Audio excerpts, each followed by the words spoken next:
Hey, my people, this is the month of February, the love month, where I will be talking about scammed love. This is where our guests will speak about their experience of scammed love. You cannot afford to miss this.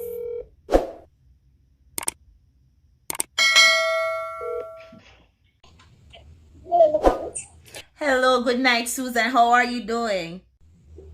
I am fine, thank you. And how are you? I am doing great. Welcome to Let's Chat with Denisha.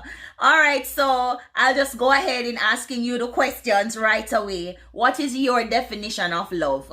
When I think of the word love, that's four-letter word, which is such a powerful word. The first thing that comes to mind is having a strong feeling towards someone without any strings attached. In other words, you love the person for who they are, with or without their shortfalls. When you genuinely love someone, you make the effort to see beyond the person's deficiencies. Because whether we believe it or not, we all have inadequacies. And when I say inadequacies, I mean that we all have some bad habits, weaknesses, lacks, shortfalls, etc. All right. Thank you, thank you, thank you. So we know that we are in the month of February, Black History Month all over the world, where we're celebrating our blackness and all.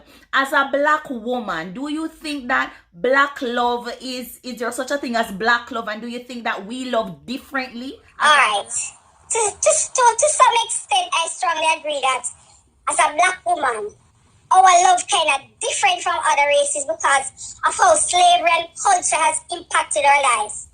I strongly agree that slavery and culture have somewhat affected the black race and how we love compared to other races. And my reasons for that are based on our African American family's history.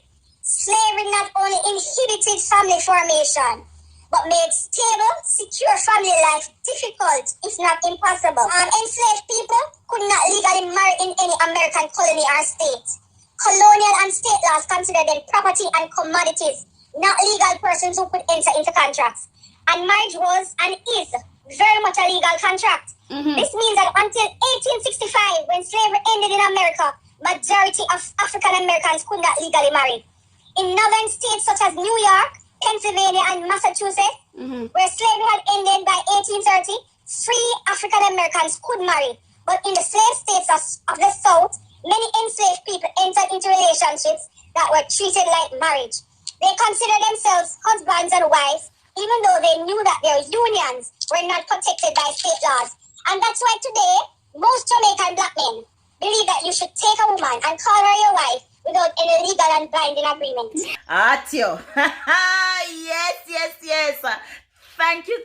Based on your experience, have your love ever been scammed? Someone pretending as if they love you, but really and truly didn't love you. Have you ever experienced anything like that? I have to take a deep sigh for that because that is a yes. Yes, I believe my love was scammed. And I have been heartbroken. To be more transparent though, I just want to share that I have only been in 2 relationships, and those were in my 30s, my early 30s. But I will share about the latter. Sure. I was in a relationship, which I thought was a relationship from July 2016 for almost 5 years. It was a long distance relationship. He lived overseas, and I lived in Jamaica. He's a Jamaican by birth, but migrated some years ago. We met on social media, and things were going so pretty well for about 2.5 years. He visited Jamaica about 3 times, and we were doing very well. But every time I mentioned marriage to him, he became angry and said that I was pressuring him. But to my knowledge, I only wanted to secure the relationship because we were growing closer, and I grew to love him. Every year he would come and promise me that he would visit. He would visit me and that he would propose. Well, months and years passed, and his promises never materialized. That was wearing me out, and I was always cognizant of the fact that I was not getting any younger and my biological clock was ticking. But it made no difference to him. It was after 3 years in the relationship, going to 4, I recognized that this person is not interested. He told me that he would have visited and finalized things for marriage. And as the time got closer, he told me he wasn't going to make it again until the next year. You know who got really angry? And I told him there and then that we should part. And from that time, we stopped communicating for almost a year. In 2021, July, my brother was killed. And he saw it on the news and contacted his mother here in Jamaica.